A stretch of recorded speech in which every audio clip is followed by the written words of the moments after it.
مسعود کے بیانات کے لیے مفتی صاحب کے آفیشیل چینل مفتی طارق مسعود سپیچز کو سبسکرائب کریں۔ اللہ اکبر، لا الہ الا اللہ وحدہ لا شریک لہ۔ یہ چھٹاکی بہت خوش ہو رہا ہے۔ الحمد للہ نحمدہ ونصلی علی رسولہ الکریم، اما بعد فاعوذ باللہ من الشیطان الرجیم، بسم اللہ الرحمن الرحیم۔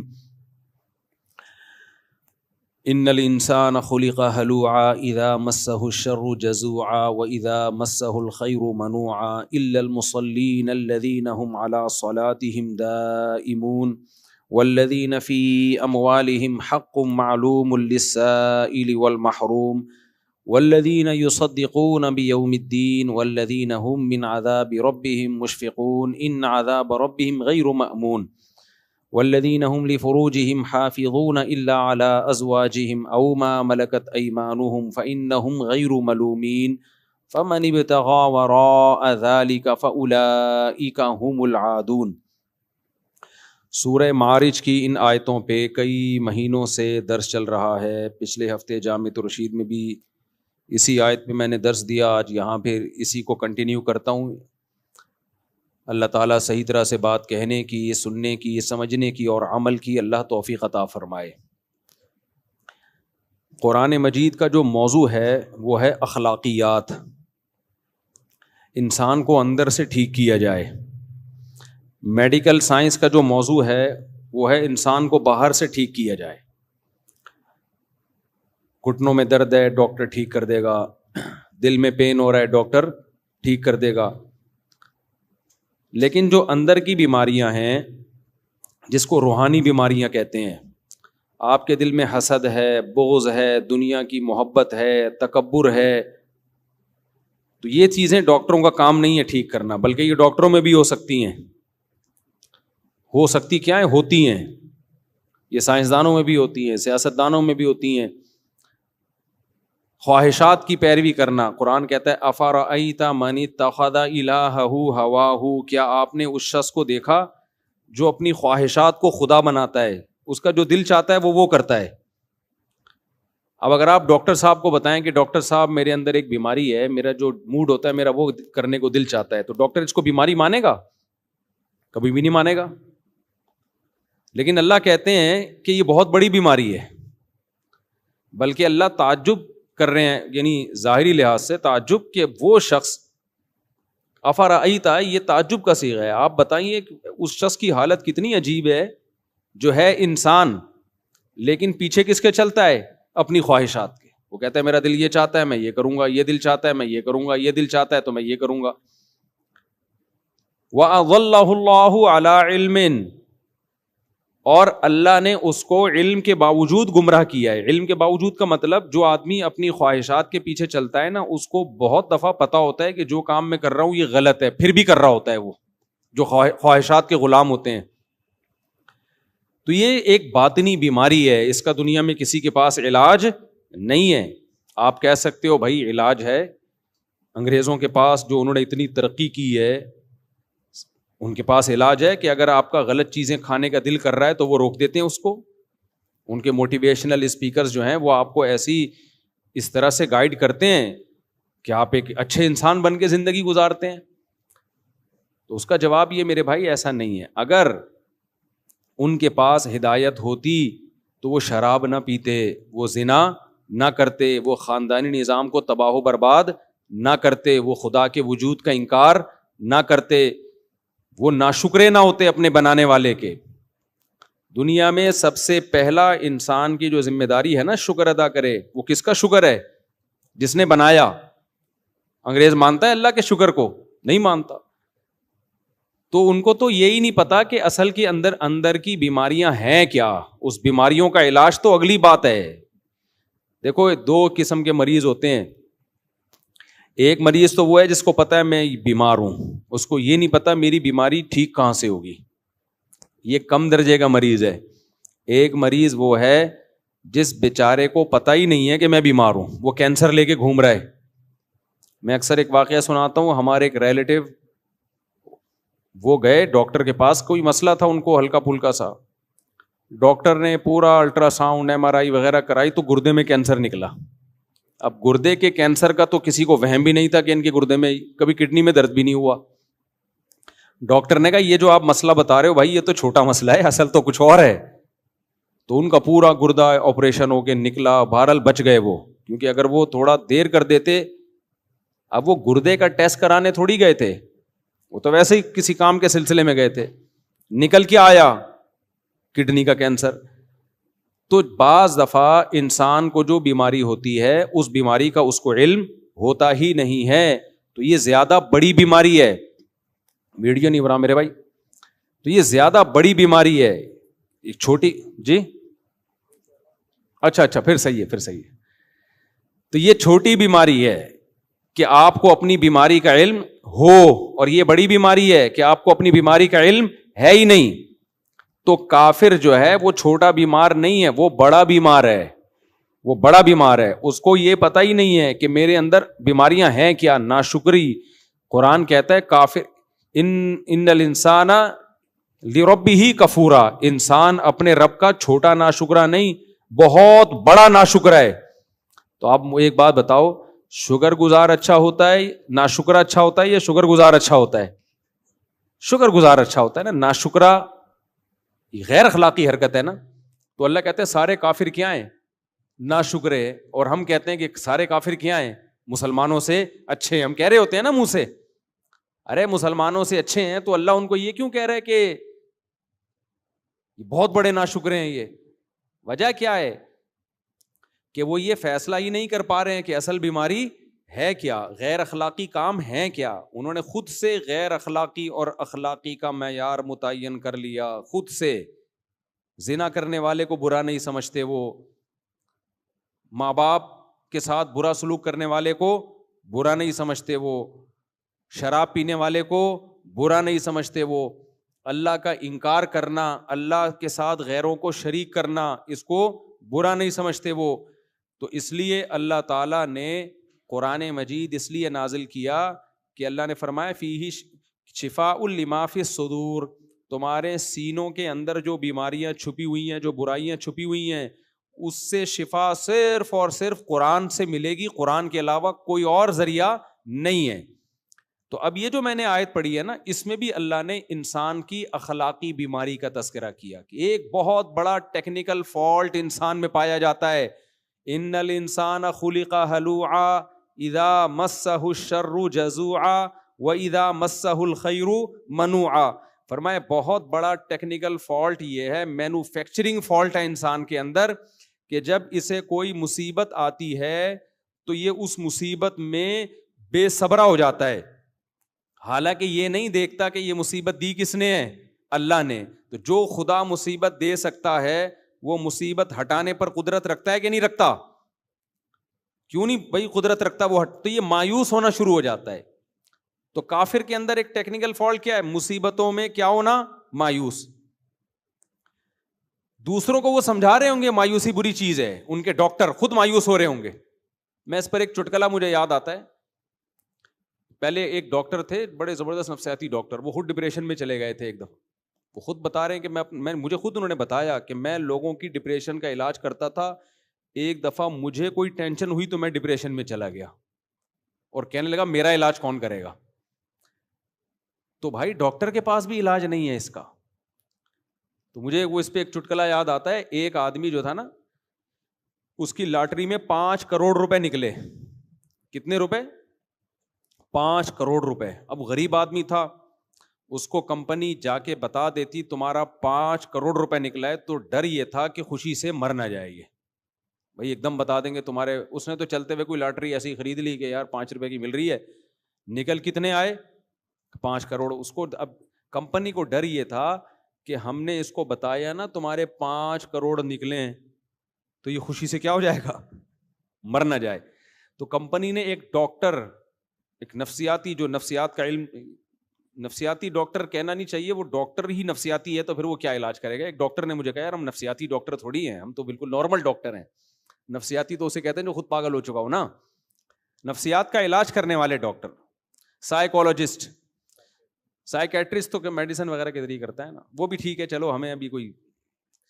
تو ڈاکٹر کو ہائر کیا کہ اس کو جا کے تم نے بتانے کہ 5 کروڑ روپے نکلیں، لیکن اس طرح سے بتانا کہ یہ مر نہ جائے کہیں خوشی سے.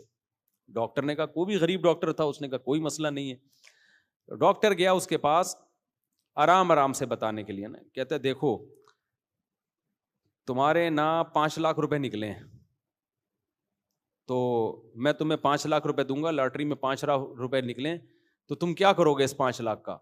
اس نے کہا یار زبردست، یہ تو بڑا زبردست ہے، میں 5 لاکھ روپے کا یہ بناؤں گا، عمرہ کروں گا، فلانا کروں گا، ڈمکانا کروں گا. اچھا، کہہ رہے نہیں ایکچولی تمہارے 10 لاکھ روپے نکلے ہیں. آہستہ آہستہ اس کو عادی بنا رہے. تو اب بتا تو 10 لاکھ کا کیا کرے گا جب میں تجھے 10 لاکھ دوں گا؟ اس نے کہا 10 لاکھ کا پھر میں یہ کروں گا، اور کچھ چیزیں بتا دی. ہوتے ہوتے 2 لاکھ 3 لاکھ 1 کروڑ 2 کروڑ 3 کروڑ 4 کروڑ، جب 5 کروڑ پہ آیا نا، بولا یار تیرے 5 کروڑ نکلے، بتا تو کیا کرے گا؟ کہہ رہا ہے میں سارے تجھے دے دوں گا. تو ڈاکٹر مر گیا خوشی سے. سمجھ رہے ہیں نا، جو ڈاکٹر ہے نا وہ کلٹی. وجہ کیا ہے بھائی؟ اس کو تو سنبھالنے والا ڈاکٹر تھا، وہی خبر جب ڈاکٹر کو ملے گی اس کو کون سمجھائے گا؟ سمجھ میں آ رہی ہے بات؟ وہ بھی تو عام انسانوں کی طرح کا ایک انسان ہے نا. تو یہ جو ڈپریشن کے ڈاکٹر ہوتے ہیں نا، آپ کی ڈپریشن ختم کرنے والے اور آپ کے مسائل کا حل کرنے والے، بھائی یہ بھی ہماری طرح کے کیا ہیں؟ انسان.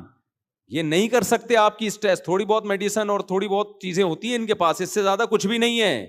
یہ خود پریشانیوں میں پاگل ہو جاتے ہیں بیچارے، کیونکہ انسان کی امید کا واحد ذریعہ صرف اور صرف کون ہے؟ اللہ ہے.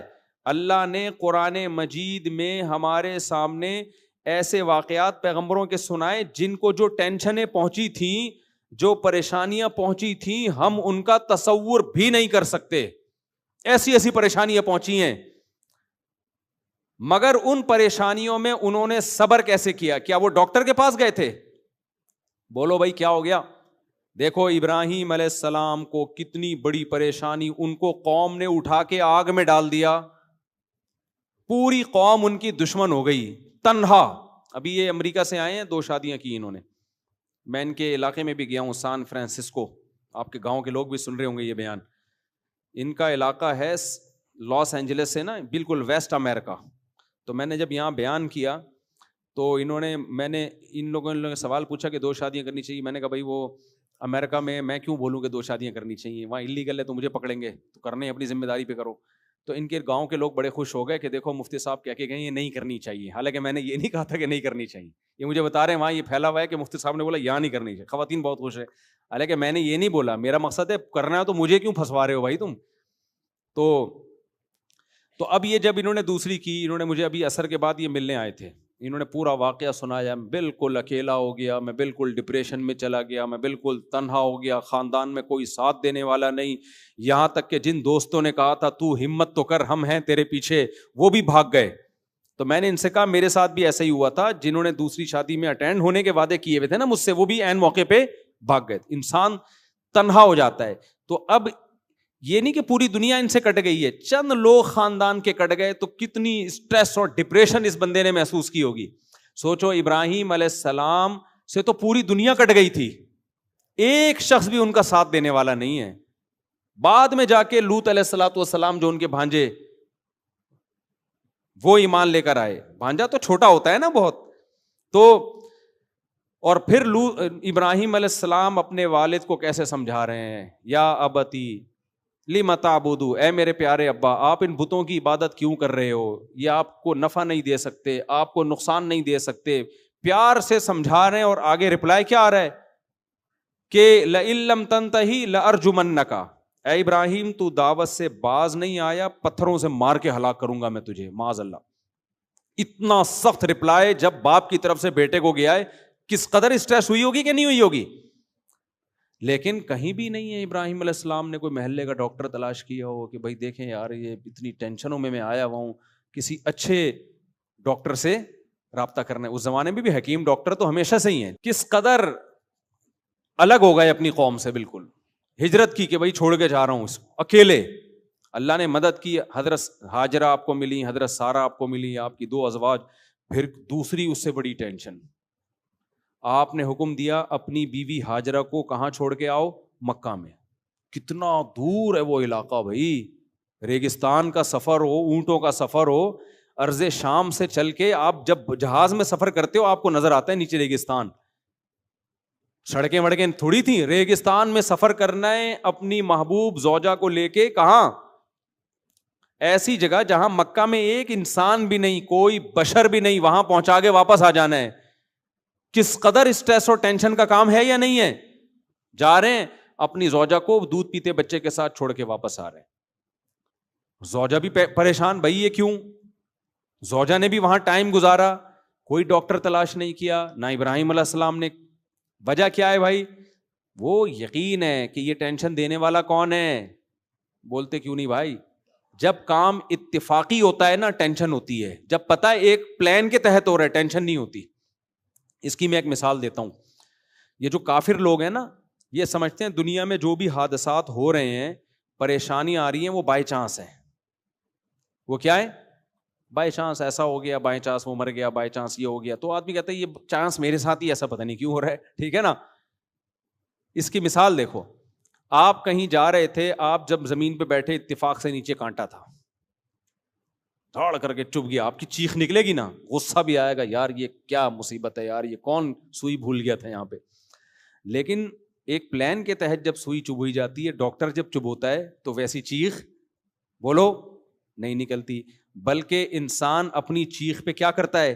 کنٹرول. بلکہ ڈاکٹر بھی کہتا ہے کنٹرول، یہ خود نہیں لگ رہی ہے، باقاعدہ میں لگا رہا ہوں. آپ کو تسلی بھی ہوتی ہے، یار یہ ڈاکٹر ہے، یہ میرا خیر خواہ ہے، یہ میرے فائدے کے لیے ٹیکا لگا رہا ہے. مسلمان کو یہ پتا ہوتا ہے کہ جو پریشانیاں میرے اوپر آ رہی ہیں بائی چانس نہیں آ رہی ہیں، یہ پریشانیاں کون دے رہا ہے؟ اللہ. اور اللہ ظالم نہیں ہے، اللہ میرا خیر خواہ ہے. یہ خود بخود نہیں آ رہی، وہ دے رہا ہے مجھے آزمانے کے لیے، مجھے بنانے کے لیے، میرے گناہ معاف کرنے کے لیے، میرے درجات بلند کرنے کے لیے. یہ دنیا دارالامتحان ہے، یہ آزمائش کی جگہ ہے، یہ پیڑے کھانے کی جگہ نہیں ہے. یہ وہ جذبہ ہے جو کافر کے پاس نہیں ہوتا. سمجھتے ہو کہ نہیں سمجھتے؟ کافر اس بہت بڑی نعمت سے محروم ہے، اس کو پتہ ہی نہیں. لہذا ان کے ڈاکٹر بھی جب پریشان ہوتے ہیں نا تو وہ بھی ڈپریشن میں جاتے ہیں. نیند کی گولیاں کھا کھا کے سوتے رہیں گے وہ ایک الگ بات ہے، لیکن وہ بھی ٹینشن میں جاتے ہیں. ابراہیم علیہ السلام کو دیکھ لو. حضرت ہاجرہ نے جب پوچھا نا ابراہیم علیہ السلام سے، آپ مجھے یہاں کیوں چھوڑ کے جا رہے ہیں؟ تو انہوں نے فرمایا اللہ کا حکم ہے. فرمایا بخاری کی حدیث ہے، اذ اللہ یضیعنا، اگر یہ اللہ کا آرڈر ہے پھر اللہ ہمیں کبھی بھی ضائع نہیں کرے گا. جب اللہ کی طرف سے کوئی پریشانی آتی ہے تو اللہ نقصان پہنچانے کے لیے وہ پریشانی نہیں دے رہا ہوتا. یعقوب علیہ السلام کو دیکھ لو، قرآن میں واقعات بھرے ہوئے ہیں. یونس علیہ السلام مچھلی کے پیٹ میں گئے، وہاں انہوں نے اللہ کو یاد کیا. تو میرے بھائی، جس کی زندگی میں اللہ ان ہوگا اس کی زندگی ڈپریشن اور پریشانیوں سے پاک ہوگی. جس کی زندگی میں اللہ نہیں ہے وہ ٹینشن دور کرنے کے لیے گٹکے بھی کھائے گا، وہ ٹینشن دور کرنے کے لیے شراب بھی پیے گا، وہ ٹینشن دور کرنے کے لیے چرس بھی، بولتے کیوں نہیں، پیے گا، وہ ٹینشن دور کرنے کے لیے زنا بھی کرے گا، وہ ٹینشن دور کرنے کے لیے مار دھاڑ بھی کرے گا. بعض دفعہ ڈپریشن میں ہوتا ہے اٹھا اٹھا کے سر مار رہا ہوتا ہے دیواروں سے، کیونکہ اس کے پاس کوئی حل ہی نہیں ہے اس کا. تو کافر یہ سارے کام کرتا ہے لیکن پھر بھی بہت نیک بنا ہوا ہے. آئیے ہمارے پاس ہے ڈپریشن کا علاج، آئیے ہمارے پاس ہے ٹینشن کا علاج. بھائی تمہارے پاس ٹینشن کا علاج ہوتا، نشہ سب سے زیادہ تمہارے ملکوں میں نہ ہوتا، شراب سب سے زیادہ تمہارے ملکوں میں نہ ہوتی. تو مسلمان بڑی بڑی پریشانیاں اٹھا کے بھی خوش رہ سکتا ہے، کافر چھوٹی سی پریشانی میں بھی خوش نہیں رہ سکتا. تو میں یہ عرض کر رہا تھا کہ اخلاقیات انسان کو اندر سے انسان کا بچہ بنانا، اندر سے یہ ٹھیک ہو جائے، یہ قرآن کے علاوہ کسی کے بس میں نہیں ہے. تو یہاں ہی اللہ نے فرمایا ان الانسان خلق ہلوعا، انسان جل باز ہے. اذا مسہ الشر جزوعا، جب اس کو کوئی مصیبت پہنچتی ہے چیخنے چلانے لگتا ہے، بے صبری کا مظاہرہ کرتا ہے. وَإِذَا مَسَّهُ الْخَيْرُ مَنُوعًا، جب خوشی پہنچتی ہے اترانے لگتا ہے، کنجوس بن جاتا ہے. تو آگے اللہ نے کیا فرمایا؟ إِلَّا الْمُصَلِّينَ، فرمایا کچھ بندے ایسے ہیں جو مجھ پر اعتماد اور توکل کرتے ہیں، میں ان کی زندگی میں ان ہوں. تو جس کی زندگی میں اللہ ہے اسے یقین ہے کہ پریشانی کون دے رہا ہے؟ اللہ. دور کون کرے گا؟ اللہ. اور وہ پریشانی دے رہا ہے میرے فائدے کے لیے, مجھے رسوا کرنے کے لیے نہیں دے رہا. اگر کوئی یہ سمجھتا ہے نا اللہ مجھے پریشانی دے رہا ہے, اس کو مجھ سے کوئی دشمنی ہے معاذ اللہ, تو حدیث میں آتا ہے پھر جیسا یہ گمان رکھتا ہے اللہ معاملہ ویسا ہی کرتے ہیں اس کے ساتھ. کتنے لوگ میرے پاس آتے ہیں, مجھے کہتے ہیں یار مفتی صاحب ایک پریشانی کے بعد دوسری, دوسری کے بعد تیسری, پتہ نہیں اللہ کو میں ہی ملا ہوں. یہ جو الفاظ آپ منہ سے نکال رہے ہو نا, تو حدیث میں آتا ہے اللہ تعالیٰ فرماتے ہیں انا عند ظن عبدی بی, کہ میرا بندہ میرے بارے میں جو گمان کرے گا میں پھر ویسا ہی ہوں اس کے ساتھ. اگر بندہ یہ سمجھے یار یہ پریشانیاں در پریشانیاں آ رہی ہیں, بس اللہ کی طرف سے مجھے صبر کرنا چاہیے, تو ان پریشانیوں کو اللہ اس کے حق میں نعمت بنا دیتے ہیں. اور اگر وہ یہ سمجھتا ہے کہ یہ پریشانیاں اللہ کی طرف سے مجھے نقصان پہنچانے کے لیے, اللہ کو میں ہی ملا ہوں, تو پھر اللہ ان پریشانیوں کو اس کے لیے نعمت کے بجائے عذاب بنا دیتے ہیں. نبی صلی اللہ علیہ وسلم نے فرمایا کہ آپ صلی اللہ علیہ وسلم نے ایک بوڑھے کے پاس گئے, وہ شدید بخار میں تھا. آپ نے فرمایا طہور انشاء اللہ, یہ بخار تمہارے گناہوں کے معاف کرنے کا ذریعہ بنے گا. نبی نے فرمایا کہ جس شخص کو بخار ہوتا ہے نا, جو بخار کی گرمی یہ جہنم کی آگ کی گرمی کو کم کرتی ہے.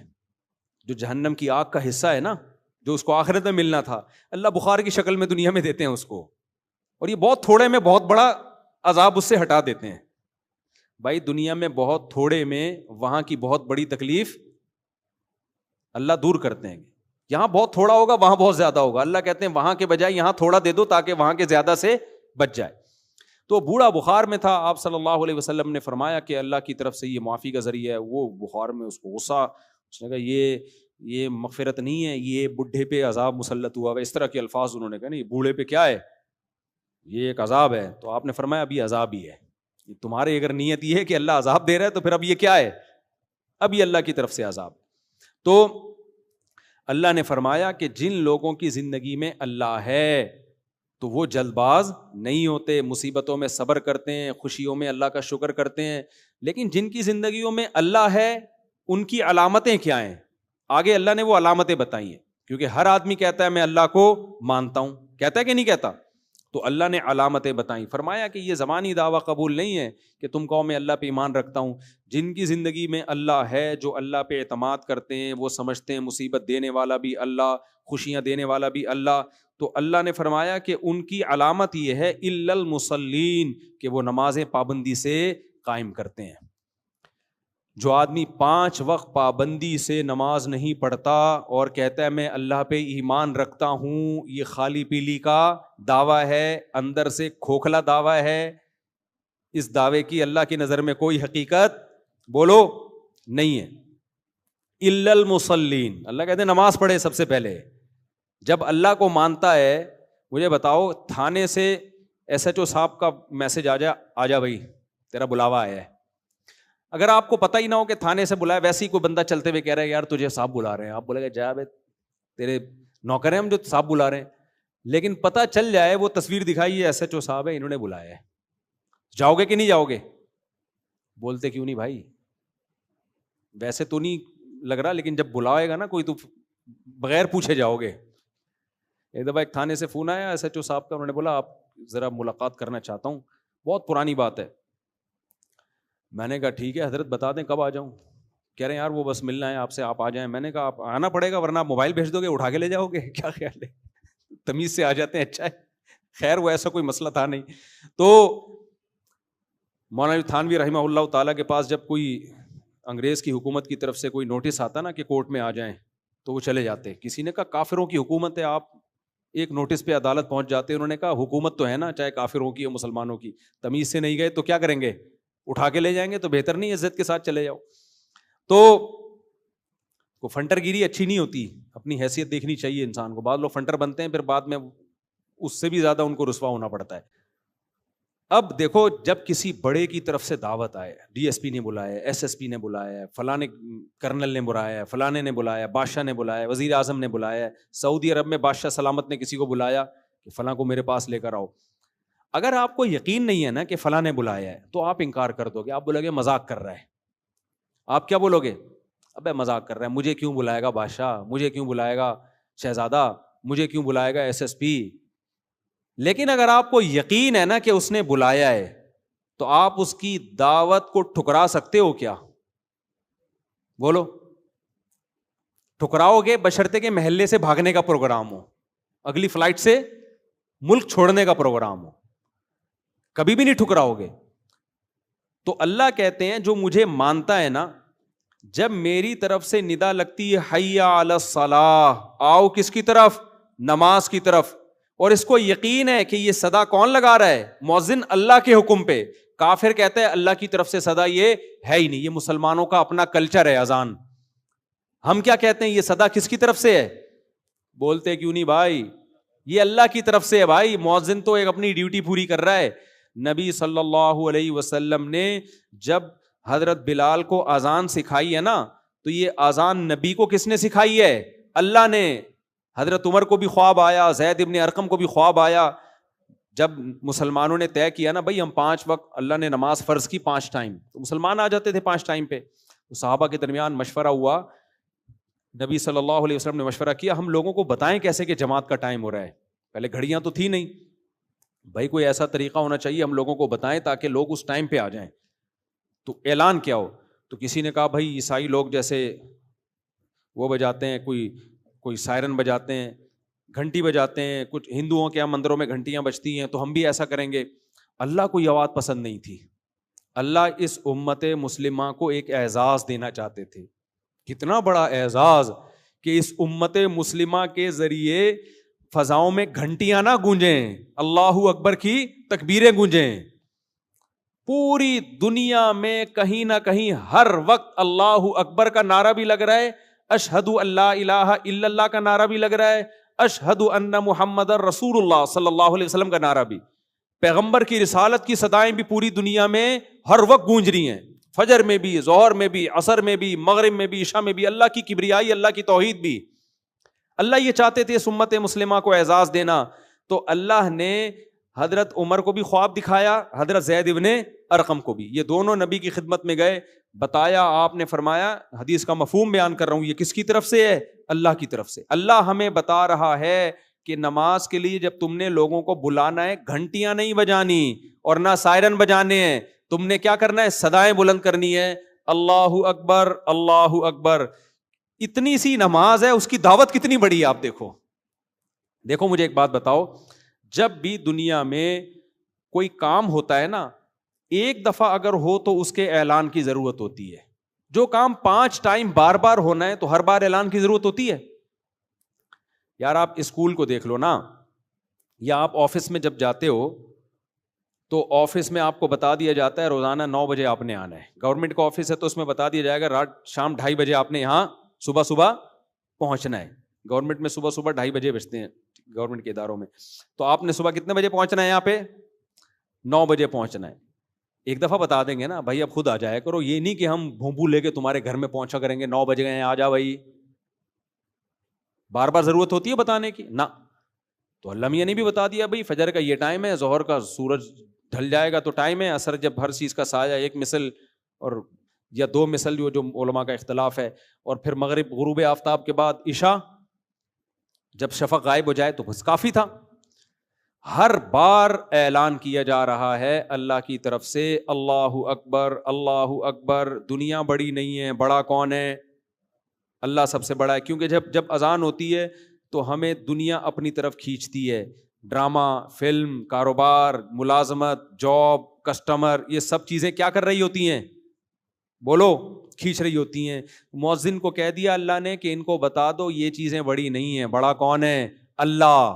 یہ بالکل ایسے ہی ہے جو ایس ایچ او والی مثال, ایک طرف ایس ایچ او بلا رہا ہے, ایک طرف گلی کا چپڑاسی بلا رہا ہے. آپ کہہ رہے ہو میں چپڑاسی کی دعوت پہ جاؤں گا, اگلا بولے گا بیٹا چپڑاسی چھوٹا ہے, تھانے دار کیا ہے؟ بڑا ہے, وہاں چلا جا ورنہ وہ نہیں چھوڑے گا تجھے, اس کو بعد میں نمٹا لینا. کہتے ہیں کہ نہیں کہتے؟ بھائی تجھے تیرا باپ بلا رہا ہے, ادھر چلا جا. تو باپ کی دعوت کو ٹھکرا رہا ہے اور ماموں کی دعوت پہ جا رہا ہے, تو بے وقوف ہے یا نہیں ہے؟ باپ پہلے ہے, باقی سب کون ہے؟ بعد میں. تو اللہ تعالیٰ بھی قرآن میں کہتے ہیں کہ اذان کے ذریعے یہ کہلوایا اللہ اکبر, اللہ سب سے بڑا ہے، یہ بتا دیا کہ اب اس کے آرڈر کے آگے بیوی، بچے، باپ، ماں، کاروبار، بزنس، جاب، ملازمت سب کیا ہیں؟ چھوٹے ہیں، بہت چھوٹے ہیں. کس قدر موٹیویشن ہے. پھر ایک بار نہیں 4 بار. پھر میں گواہی دیتا ہوں اللہ کے سوا کوئی عبادت کے لائق نہیں ہے. جب نہیں ہے تو کس کی عبادت کی جائے گی؟ کس کو مانا جائے گا؟ اللہ کو. اور ہم جو یہ کہہ رہے ہیں شیطان وسوسہ دل میں ڈال سکتا ہے، بھائی ہو سکتا ہے یہ مسلمانوں نے خود سے عبادت کا ایک طریقہ ایجاد کر لیا ہو سکتا ہے خود سے کسی مولوی صاحب نے فتویٰ دے دیا ہو کہ اللہ اکبر کہہ کے لوگوں کو بلایا کرو. نہ ہم گواہی دیتے ہیں اشہد ان محمد رسول اللہ، میں گواہی دیتا ہوں کہ محمد صلی اللہ علیہ وسلم اللہ کے رسول. تو جو پیغمبر ہیں انہوں نے یہ دعوت ہمیں سکھائی ہے، تو یہ پیغمبر کی دعوت نہیں ہے. میسنجر کا کام اپنا پیغام پہنچانا نہیں ہوتا، میسنجر کا کام اس کا پیغام جس کے وہ میسنجر ہیں. تو محمد صلی اللہ علیہ وسلم اللہ کے میسنجر ہیں، لہذا یہ آپ کا اپنا پیغام نہیں ہے، یہ کس کا پیغام ہے؟ اللہ کا ہے. اللہ کہہ رہے حی علی الصلاۃ. کتنی زبردست دعوت ہے. تو نبی کی رسالت کا اعتراف کر کے اصل میں کیا بتانا ہے کہ یہ اذان نبی کا پیغام نہیں ہے، یہ اذان اصل میں کس کا پیغام ہے؟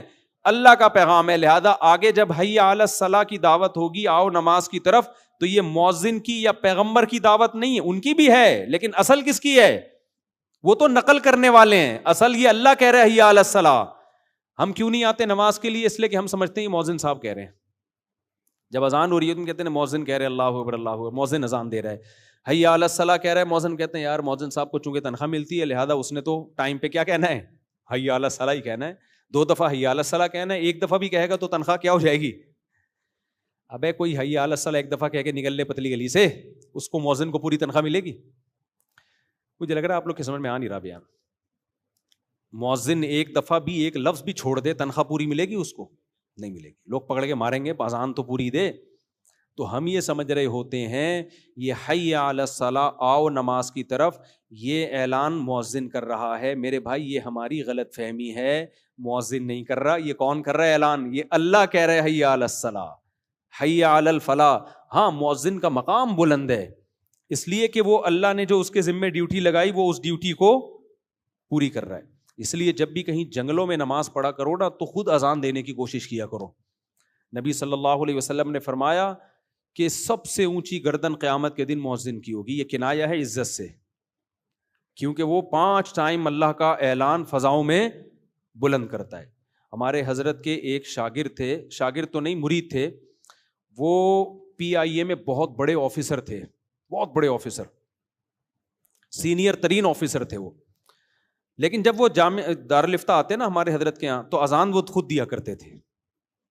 ان کی کوشش ہوتی جب میں ہوں تو میں ہی اذان دوں، کسی اور کو نہیں اذان دینے دیتے تھے. تو کمال ان کا یہ نہیں تھا کہ اذان دیتے تھے، کمال یہ تھا کہ جب کوئی ان سے ملتا کہ آپ کیا کرتے ہیں تو کہتے تھے میں مفتی رشید احمد صاحب کے ہاں مؤذن ہوں. وہ اپنے اس عہدے کا نہیں بتاتے تھے کہ میں PIA میں اتنا بڑا آفیسر. بھائی پوچھتے ہیں آپ کیا ہو؟ کہتے ہیں میں کیا ہوں بھائی، میں مؤذن ہوں. کہتے ہیں یار اتنا پڑھا لکھا آدمی، انگلش ٹھش ٹھش بولتا ہے اور ایسے گیٹ اپ سے بھی لگتا ہے کوئی بڑا آدمی ہے، کھاتا پیتا، اور کام کیا کر رہی ہے مؤذن. وجہ کیا تھی؟ وہ کہتے تھے بھائی قیامت کے دن میرا مؤذن ہونا یہ میرے لیے زیادہ بڑا اعزاز ہوگا، PIA کا آفیسر ہونا زیادہ بڑا اعزاز نہیں ہوگا. تو ایسا نہ ہو دنیا میں جب کوئی ملے میں عزت کے لیے بولوں PIA کا آفیسر ہوں، قیامت میں اللہ جب مؤذنوں کو بدلہ دے رہا ہوگا تو اللہ کہے گا تو آفیسر پہلے، مؤذن تو کیا ہے بعد میں. تو جو وہاں کہنا یہاں بھی کیا کہو، یہاں بھی وہی کہو. اللہ کہے گا ادھر تو پیڑے کھانے کے لیے مؤذن نہیں ہوں، کیونکہ مؤذن جب کوئی کہتا نا تو رشتہ ہی نہیں ہوتا. ہمارے محلے میں ایک صاحب تھے، ان کی بھی جاب تھی اچھی، ان کو بھی شوق تھا یار چلو میں بھی اذان دے دیا کروں جا کے، کبھی کبھار وہ بھی اذان دیتے. یہ میرے سامنے کا واقعہ ہے. ان کے رشتے والے آئے، لڑکی والے گھر میں آ کے بیٹھے ہوئے، وہ سامنے بیٹھے ہیں، لڑکی والے ادھر، لڑکے والے سامنے. یہ لڑکا کہیں چلا گیا اذان دینے، اذان کا ٹائم ہو گیا تھا. حالانکہ اس کی اچھی جاب بھی تھی ایک الگ سے، پراپر مؤذن نہیں تھا یہ چلا گیا. ہماری مسجد میں وہاں نا جہاں ہم پہلے رہا کرتے تھے پراپر مؤذن نہیں تھا. امام صاحب نے کہا تھا بھائی جن دن کو اذان دینے کا شوق ہے سب دے سکتے ہیں، کوئی ایک آدمی نہیں ہے، جس کو دل چاہتا ہے اذان دے آ کے. تو وہ گئے اذان دینے کے لیے. لڑکی والے نے لڑکے والوں نے فخر سے بتایا یہ ہمارا بیٹا اذان دے رہا ہے. ان کا خیال تھا کہ وہ تو خوش ہو جائیں گے، مسلمان ہے. تو لڑکی کے ابا نے کہا اچھا یہ آپ کا بیٹا اذان دے رہا ہے؟ ہاں. ہم نے نہیں کرنی بھائی، یہاں پہ ہم مولویوں کے سے شادی نہیں کرتے، تو ہم مولویوں کو نہیں دیتے اپنی بیٹی. وہ رشتہ ہی توڑ کے چلے گا یار. ابے بھائی تو اس کو ملو تو صحیح، تم دیکھو تو صحیح، اس کو نہیں بس اذان کیوں دے رہا ہے یہ تو مولانا نکلا. مجھے ایک جگہ گھر چاہیے تھا کرائے پہ گھر چاہیے تھا، یہ کچھ وقت پرانی بات ہے. تو میں نے کسی کے ذمے لگایا، اسٹیٹ ایجنٹ کے گھر وزٹ کیا، دیکھا بڑا زبردست. تو میں نے اسٹیٹ ایجنٹ سے کہا کہ یار ان لوگ کو بتا دینا میں ایگری ہوں. اسٹیٹ ایجنٹ، وہ کوئی خاتون اس گھر کی مالک تھی، اسٹیٹ ایجنٹ نے ان کو بتایا کہ خاتون ہے، ان سے رابطہ کیا اور کہا کہ یہ مفتی صاحب ہیں، وہ گھر لینا چاہتے ہیں. تو اس خاتون نے ان کو آڈیو بھیجی، وہ آڈیو اس نے مجھے بھیج دی. خاتون، یہ مفتیوں کو ہم نے گھر نہیں دینا ہے. مطلب کوئی نارمل قسم کے لوگ لے کر آؤ، مفتیوں کو ہم نے گھر. ایسا تنزیہ ابھی بھی وہ آڈیو میں سنا سکتا ہوں، ابھی میرے موبائل میں پڑی ہوئی ہے اس خاتون کی آڈیو آپ، لیکن وہ سمجھ جائے گی کہ میری بات ہو رہی ہے اس لیے میں سنا نہیں رہا. وہ میں نے واٹس ایپ پہ سنبھال کے رکھی ہوئی ہے. مفتیوں کو ہم نے گھر نہیں دینا ہے. تو میں نے کہا بھائی نہیں دینا تو اس کو نہ دو، ہمیں کیا دوسرا کوئی گھر لے لیں گے، کیا خیال ہے، اللہ کی زمین چھوٹی تھوڑی ہے. خیر، تو کہاں سے کہاں بات چلے گی، جلدی سے بات کو سمیٹتا ہوں میں. تو اللہ کی طرف سے یہ مؤذن کی اپنی آواز نہیں ہے بھائی. اگر مؤذن کی اپنی آواز ہوتی تو مؤذن ہمارا ماموں لگتا ہے جو ہم اس کی دعوت پہ لبیک ہیں. کیا خیال ہے؟ مؤذن کہ حی علی السلام کہنے چل میں آ رہا ہوں، ہمارا ابا کہے گا نہیں میں نے بلایا تھا اس دن آیا نہیں تھا تو، اور مؤذن سے تیرے بڑے تعلقات ہیں، ایک دفعہ حی علی الصلاۃ بول دیا اٹھ کے جا رہا ہے. تو ہم کیوں جاتے ہیں؟ ہم کہتے ہیں بھائی یہ مؤذن کی آواز نہیں ہے، یہ کس کی دعوت ہے؟ یہ اللہ کی دعوت ہے. حی علی الصلاۃ، آؤ کس کی طرف؟ نماز کی طرف. حی علی الفلاح، پھر اللہ کہتے ہیں آؤ کامیابی کی طرف. دو چیزیں روکتی ہیں، ایک آپ اس دعوت کو ویلیو نہیں دے رہے، جیسے کوئی چپڑاسی بلا رہا ہو اور ایس ایچ او بلا رہا ہو اور آپ ویلیو نہ دے رہے ہو ایس ایچ او کو، تو اگلا کیا کہے گا؟ ابے یہ تھانے دار ہے تجھے بلا رہا ہے، تو چپڑاسی کی دعوت پہ لبیک کہہ رہا ہے. جیسے قرآن نے کہا نا اللہ اکبر، یہ دنیا سب اللہ کے مقابلے میں کیا ہے؟ چھوٹی ہے. اللہ سب سے بڑا ہے، تو بڑا ہے اس کی دعوت پہ جا.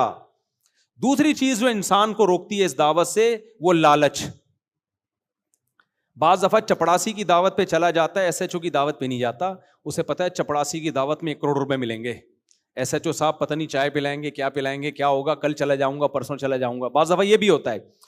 تو نماز میں بھی جب اللہ اذان میں ہمیں بلاتے ہیں نا حی علی الصلاۃ، آؤ نماز کی طرف، تو ہمیں اللہ اکبر سے یہ تو پتا چل گیا کہ اللہ سب سے بڑا ہے بھائی. اب دکان چھوٹی، باقی تمام چیزیں چھوٹی، سب سے بڑا کون؟ اللہ. لیکن شیطان کہہ سکتا ہے بھائی اللہ بڑا تو ہے لیکن ملے گا کیا وہاں جا کے؟ دکان پہ بیٹھا رہے گا، بے شک چھوٹی ہے، کسٹمر بھی تو ہے نا، پیسہ بھی تو ہے، کوئی بات نہیں، چھوٹے کی دعوت پہ لبیک کہہ لو، پیسہ مل رہا ہے. بڑے کی دعوت پہ لبیک کہو گے، مسجد جاؤ گے، امام صاحب چندہ ہی مانگ لیں گے اور تو کچھ بھی نہیں ہوگا. کوئی 50 روپے بھی نہیں ملیں گے، فجر پڑھ کے، ظہر پڑھ کے، عصر پڑھ کے، تو خالی پیلی کچھ بھی حاصل ہونے والا نہیں ہے. ادھر نماز چھوڑوں گا تو ڈرامہ پورا چلے گا میرا، ٹھیک ہے نا، کرکٹ کا میچ آ رہا ہے، آخری چھکا چل رہا ہے، آخری بال چل رہی ہے، کیسے جذبات ہیں یار، یہ سین رہ جائے گا، انڈیا پاکستان کا میچ ہے، بعد میں لوگوں کے بتانے میں وہ مزہ تھوڑی آئے گا. لاسٹ اوور ہے، ادھر حی علی الصلاۃ اقامت ہو رہی ہے، تو یہ مزے رہ جائیں گے میرے، اور پھر وغیرہ وغیرہ جو 20 چیزیں. تو اس لیے اللہ نے اس اشکال کا بھی جواب دیا کہ اللہ کی دعوت پر لبیک اس لیے بھی کہو کہ سب سے بڑا ہے، اور حی علی الفلاح، اللہ جو تمہیں بلا رہا ہے نا نماز کی طرف، اس میں کامیابی ہے. تمہیں لگ رہا ہے کہ نماز چھوڑنے میں لذتیں ہیں، حقیقت میں نماز پڑھنے میں لذتیں ہیں. اللہ کی دعوت پر لبیک کہو گے تو وہ تمہیں جو کچھ دے گا، یہ دنیا تمہیں وہ کچھ نہیں دے سکتی. مالا عین الرات، وہ کچھ ملے گا جو نہ کسی آنکھ نے دیکھا، ولا اذن سمعت، نہ کسی کان نے سنا، ولا خطر علی قلب بشر، کسی انسان کے دل میں ان لذتوں کا خیال بھی نہیں آ سکتا. آپ سوچنا شروع کرو نا جنت کے عیش کو، تو سوچتے سوچتے جو آپ کی انتہا ہوگی نا، جنت اس سے آگے سے شروع ہوگی. ایسی عیش کی زندگی، دنیا میں بھی سکون مل جاتا ہے نمازی کو، صرف آخرت کی بات نہیں ہے. تو اس لیے اللہ نے فرمایا چھوٹی کامیابی نہیں، فلاح کہتے ہیں بہت بڑی کامیابی، حی علی الفلاح. تو میرے بھائی اتنی لمبی تقریر 5 ٹائم اللہ کی طرف سے ذمہ داری ہے مؤذن کی، تم ان کو کہو. لیکن اللہ نے کہا مؤذن کو میرا پیغام پہنچا دو، کسی کے گھر جانے کی تمہیں اجازت نہیں ہے. ایسا نہیں ہے کہ اب نہیں آ رہا تو پیچھے سے پولیس آ رہی ہے آپ کو نکالنے کے لیے, کہ اللہ نے ایسے جو آپ کو بلائے گا نا, آپ نہیں جاؤ گے تو پیچھے موبائل آئے گی, بولے گا تیرے کو تمیز سے بلایا, آ نہیں رہا, چل. لیکن اللہ یہ کام نہیں کرتا. اللہ مؤذن کو کہے گا پیغام دے دے, فضاؤں میں میری صدا گونجے, ان کے کان تک آواز پہنچ جائے, اس کے بعد کیا کرنا ہے؟ اللہ کہتے ہیں چھوڑ دو, چھوڑ دو. زبردستی نہیں جانا کسی کے گھر سے گھسیٹ کے اس کو نماز کے لیے نہیں نکالنا. وجہ ہے یہ آزمائش کے خلاف ہے. میں نے ایک دن رکھا ہوا ہے کہ میں دیکھ رہا ہوں, چیک کر رہا ہوں کون میری دعوت پر لبیک کہتا ہے اور کون میری دعوت پر لبیک نہیں کہتا, بس نوٹ کر رہا ہوں میں. تو ہم جو سمجھتے ہیں نا کہ ہم نمازیں چھوڑتے ہیں کچھ بھی نہیں ہو رہا, بھائی اللہ کہہ رہا ہے میں تجھے ہر بار یاد دلاتا ہوں. اب یہ تیرا فالٹ ہے کہ تو اس اذان کی کانوں کو وہ اذان کی آواز کو تو ویلیو نہیں دیتا. اب یہ تیرا فالٹ ہے, میں نوٹ کرتا جا رہا ہوں کون پڑھتا ہے کون نہیں پڑھتا. نبی صلی اللہ علیہ وسلم نے فرمایا جو اللہ کی دعوت پہ لبیک کہتے ہیں, پہلی صف میں آ کے نماز پڑھتے ہیں, کل قیامت کے دن جب اللہ کا دربار لگے گا وہ بھی کہاں ہوں گے؟ وہ پہلی صف میں ہوں گے, ان کو وہاں بھی پروٹوکول ملے گا. اور جو آخری صف میں ہوں گے وہ وہاں بھی کہاں ہوں گے؟ وہ چپلوں میں بیٹھے ہوئے ہوں گے. اور جو آتے ہی نہیں ہوں گے وہ دربار میں بیٹھنے کی ان کو اجازت ہی نہیں ہوگی. سورہ معارج میں اللہ نے کیا فرمایا؟ سورہ قلم میں فرمایا کہ یوم یکشف عن ساق ویدعون الی السجود, قیامت کے دن اللہ اپنی تجلی کو ظاہر کریں گے تو لوگ جب اللہ کو کی زیارت کریں گے نا تو اہل ایمان سجدے میں گر جائیں گے. اس سجدے میں ان کو اتنی لذت ہوگی, اس سے پہلے کبھی کسی چیز میں ان کو ایسی لذت محسوس نہیں ہوگی. اتنی لذت ہوگی اللہ کے کو جب زیارت ہوگی نا تو سجدے میں. تو اللہ نے فرمایا کچھ لوگ ایسے ہوں گے جن کی کمر تختے کی کر دی جائے گی. اس وقت وہ سجدہ کرنا بھی چاہیں گے, ان سے سجدہ نہیں ہوگا. یہ کون لوگ ہوں گے؟ فرمایا کہ یہ وہ لوگ ہیں جن کو دنیا میں سجدے کے لیے بلایا جاتا تھا. وَهُمْ يَسْتَكْبِرُونَ, یہ تکبر کرتے تھے, کہتے تھے ہمارے پاس ٹائم بولو نہیں. کہتے تھے یہ تو مولویوں کا کام ہے جو فارغ ہیں, یہ تو فضول لوگوں کا کام ہے, جو بالکل فارغ لوگوں کا کام ہے. ہم تو بھائی بیزی لوگ ہیں, ہم یہ تھوڑی کہ 5 ٹائم اٹھک بیٹھک کرتے رہے مسجدوں میں جا کے. تو اللہ کہیں گے کہ ان کی کمر تختے کی کر دی جائے گی, ان کو سجدے کی توفیق نہیں ملے گی, کیونکہ دنیا میں جب سجدے کے لیے بلایا جاتا تھا یہ تکبر کیا کرتے تھے. آج یہ سجدہ کرنا چاہیں گے لیکن اللہ ان کو سجدے کی توفیق اللہ ان سے چھین لے گا. تو اس لیے اللہ نے کیا فرمایا کہ ایمان والے کی سب سے پہلی علامت کیا ہوتی ہے؟ نماز. سمجھتے ہو کہ نہیں سمجھتے؟ تو اس لیے اپنے آپ کو نماز کا پابند بناؤ. الا المصلین الذین هم علی صلاتهم دائمون. بس یہ آیت کر کے اپنے بیان کو ختم کرتا ہوں. اللہ نے یہ بھی فرمایا کہ نماز پڑھتے نہیں ہیں, نہ اتنا کافی نہیں ہے, کیونکہ ہر مسلمان کبھی نہ کبھی پڑھ لیتا ہے نماز. اگر ایسا ہوتا نا نماز پڑھنے پہ اللہ راضی ہو جاتا تو سارے مسلمانوں سے اللہ راضی ہوتا. میں نے ایسے بھی پوستی دیکھے ہیں جو کچھ نو عید کے دن آ ہی جاتے ہیں اٹھ کے. کیا خیال ہے بھائی؟ اور ایسے بھی پوستی دیکھے ہیں کہ عید کے دن نہیں ہوگا تو چلو زندگی میں ایک آدھ دفعہ کہتے ہیں چلو یار کیا جا رہا ہے. تو پڑھنے پر نہیں ہے. فرمایا ہم علی صلاتہم دائمون, پابندی کرتے ہیں, دوام. نہ سفر میں نماز چھوٹتی ہے, نہ حضر میں نماز چھوٹتی ہے, نہ شادی بیاہ میں نماز چھوٹتی ہے, نہ میتوں میں نماز چھوٹتی ہے, نہ بارشوں میں نماز چھوٹتی ہے, نہ قحط میں نماز چھوٹتی ہے, نہ حضر میں نماز چھوٹتی ہے, نہ صحت میں نماز چھوٹتی ہے, نہ بیماری میں نماز چھوٹتی ہے, نہ خوشیوں میں, نہ غموں میں, نہ جہاز میں, نہ ٹرین میں, نہ بس میں, نہ کشتیوں میں. آج اچھے نمازیوں کو دیکھا ہے جہاز میں پوستیوں کی طرح پڑے ہوئے ہوں گے. ابے لمبا سفر ہے, کہہ رہے ہیں یار اب جہاز میں کیسے پڑھیں بھائی, جہاز میں کیسے پڑھیں بھائی؟ اللہ نے حکم دیا کھڑے ہو کے نہیں پڑھ سکتے, بیٹھ کے نہیں پڑھ سکتے, لیٹ کے.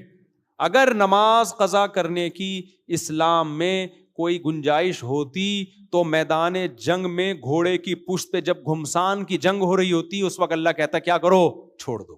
وہاں اجازت نہیں دی ہے تو آپ ماموں کی شادی میں جا رہے ہو بس میں بیٹھ کے, اس میں کہاں سے اجازت مل گئی کہ بس میں سفر ہو رہا ہے ہمارا؟ نہیں آ رہی میرا خیال ہے بات سمجھ میں. تو اس لیے میرے بھائی یہ آپشنل نہیں ہے نماز, یہ کیا ہے؟ ضروری. خواتین جو نماز پڑھتی ہیں ان کے بھی بڑے مسائل ہیں. حیض و نفاس کے مسائل سیکھتی نہیں ہیں وہ, ان کو پتہ ہی نہیں چلتا ہم نے کب پاک ہوئے کب ناپاک تھے. جب عورت کو مینسز آنا بند ہو گئے, اب بعض دفعہ کیا ہوتا ہے کسی خاتون کو رات کو 3-4 بجے مینسز آنا بند ہو گئے, ان کا ٹائم گزر گیا, اب عشاء کی نماز فجر فرض ہو گئی کہ نہیں ہو گئی؟ بولو نا. بلکہ اس وقت کی عشاء بھی فرض ہو گئی, کیونکہ صبح صادق سے پہلے اگر بند ہو گئے تو اس کا مطلب عشاء کا ٹائم مل گیا. وہ دیکھتی نہیں ہے, صبح اٹھ کے ان کو اندازہ ہوگا چلو جی پاک ہو گئے ہیں. تو اب آپ کو کیا پتا پاک عشاء میں ہوئے تھے فجر میں ہوئے تھے, کیا پتا آپ کو؟ تو ایسے ہم نے دیکھا ہے کہ بہت سی خواتین کو اس کا ہوش ہی نہیں ہے, وہ حیض و نفاس کے مسائل سیکھتی نہیں ہیں. ڈاکٹر بن گئی ہیں, انجینئر بن گئی ہیں, سائنٹسٹ بن رہی ہیں, پائلٹ بنایا جا رہا ہے, آرمی میں بھیجا جا رہا ہے. عورت کو چاہیے ہر شعبے میں آگے بڑھے, مرد کے شانہ بشانہ, عورت کسی سے کم نہیں ہے. بھائی سب سے پہلے کیا سیکھنا ہے؟ اللہ کو کیسے راضی کرنا ہے, نماز کیسے پڑھنی ہے. طہارت کے مسائل نہیں آتے. کتنی پڑھی لکھی ہوں گی, طہارت کے مسائل نہیں آتے. ہم جب کہتے ہیں بھائی بہشتی زیور خرید کے گھر میں رکھ لو, جامع الرشید نے آسان کر کے چھاپ دیے تسہیل بہشتی زیور کے نام سے, اس میں حیض و نفاس کے مسائل سیکھ لو, تو خواتین کو اپنی انسلٹ محسوس ہوتی ہے. میں میڈیکل سائنس کی طالب علم ہوں, میں بہشتی زیور نہیں پڑھوں. یہ کیا مولویوں کی لکھی, میں ڈاکٹروں کو پڑھ رہی ہوں, میں لیب میں میرا آپریشن چل رہا ہے, میں مولویوں کی بہشتی زیور کتاب پڑھوں گی؟ میں کر لو تکبر میرے بھائی, یہ چل رہا ہے مارکیٹ میں, تو آپ تکبر کر لو. اللہ کو آپ کے میڈیکل سائنس سے زیادہ دلچسپی کس میں ہے؟ نماز میں. یہ اللہ کی بات ہے, میری بات ہوتی تو آپ اعتراض کر سکتے تھے. میں تو اللہ کا پیغام آپ تک پہنچا رہا ہوں. اللہ کی نظر میں سب سے زیادہ ویلیو کس کی ہے؟ میڈیکل سائنس کی بھی ہے, میں اس کی نفی نہیں کر رہا. ڈاکٹر سارے مر جائیں گے تو ہم کہاں سے, کس کا علاج کس سے کرائیں گے ہم؟ تو لیکن پہلے کس کی ویلیو ہے اللہ کی نظر میں؟ نماز کی. تو جب نماز کی ویلیو ہے تو نماز کے مسائل کی بھی سب سے زیادہ ہے کہ نہیں ہے؟ ہمارے نبی صلی اللہ علیہ وسلم جب کوئی غیر مسلم مسلمان ہوتا تھا, اس کو سب سے پہلے طہارت کے حکام سکھاتے تھے آپ. عورت کے لیے بھی سب سے پہلے جو مسائل سیکھنا ضروری ہے وہ کون سے حکام ہیں؟ طہارت کے. غسل کب فرض ہوتا ہے, غسل فرض ادا کیسے ہوتا ہے. خواتین کے تو مینسز ہوتے ہیں, نفاس کا خون ہے, کب بلیڈنگ بند ہوگی تو وہ پاک سمجھی جائیں گی, کب ناپاک سمجھی جائے گی. یہ سارے مسائل, اس کا تعلق کس سے ہے؟ نماز سے. تو پہلے زمانے میں تو لوگ سکھایا کرتے تھے اپنی بچیوں کو, کتابیں دیا کرتے تھے. اب ہر کتاب آپ کو گھر میں, بہشتی زیور ایک ایسی کتاب ہے, پورے بر صغیر میں رواج تھا کہ بچی کو جہیز میں کون سی کتاب دی جائے گی؟ بہشتی زیور, تاکہ وہ مسائل تو پڑھے نہ جا کے.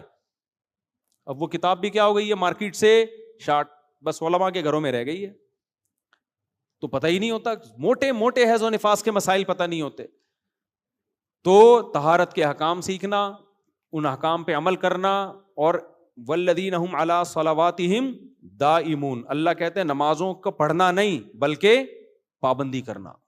تو آپ جب ٹریول کیا کرو نا, سفر میں لمبی ٹریولنگ ہو, پہلے اندازہ لگا لو کون سی نماز کہاں آ رہی ہے. اب کیا کرتے ہیں لوگ, بسوں میں جا رہے ہیں, ظہر کا ٹائم داخل ہو چکا ہے, ہوٹل پہ اس نے روکا, آپ کو پتا ہے یار وقت داخل ہو گیا, کھانے کے لیے اترے, ظہر پڑھ لو نا, بیٹھا ہوا ہے ڈیڈ بن کے. پھر بس میں جب بیٹھے, بس چلی ہے, اب 1 گھنٹے بعد ڈرائیور سے کہہ رہا ہے یار ظہر کے لیے روک. وہ کہہ رہا ہے بھی روکی تو تھی میں نے نماز, یعنی کھانے کے لیے, وہ تو کھانے کے لیے روکی تھی نا, نماز کے لیے دوبارہ روک. تو یہ اس کی علامت ہے کہ آپ کو خود فکر نہیں ہے. اگر آپ نمازی ہوتے نا, آپ خود ٹائم کو مینج کرتے, یار اس وقت کھانے کے لیے روکے گا اور نماز کا بھی ٹائم ہو چکا ہوگا اس وقت, تو میں اس وقت پڑھ لوں گا. کتنے لوگ ہیں موبائل میں اپلیکیشن, اب تو موبائل میں اپلیکیشن آ گئی ہیں نمازوں کی. میں لوگوں سے پوچھتا ہوں سفر میں, تمہیں پتا ہے سورج کب نکل رہا ہے, فجر قضا کب ہو رہی ہے؟ کہہ رہے ہیں یار ہمیں تو نہیں پتا. ابے جب تمہیں پتا نہیں ہے تو فجر پڑھو گے کیسے؟ سب کچھ تمہارے موبائل میں ملے گا, ساری ہیروئنوں کی تصویریں مل جائیں گی تمہارے موبائل میں, پب جی ملے گا تمہارے موبائل میں. تمہیں یہ نہیں پتا کہ کون سی نماز کا ٹائم کب داخل ہو رہا ہے اور کون سی نماز کا ٹائم کب. جو نمازی عورتیں ہوتی ہیں نا, ان کو ڈیلی پتا ہوتا ہے آج فجر میں سورج نکلنے کا ٹائم یہ ہے. ان کو پتا ہوتا ہے کہ اس سے پہلے ہم نے کیا کرنی ہے, فجر پڑھنی ہے, تاکہ نماز خراب نہ ہو ہماری.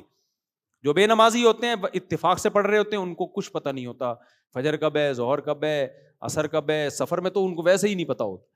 تو یہ ایسے نمازی اللہ کو ایسے نمازی کو اللہ نمازی نہیں مانتا.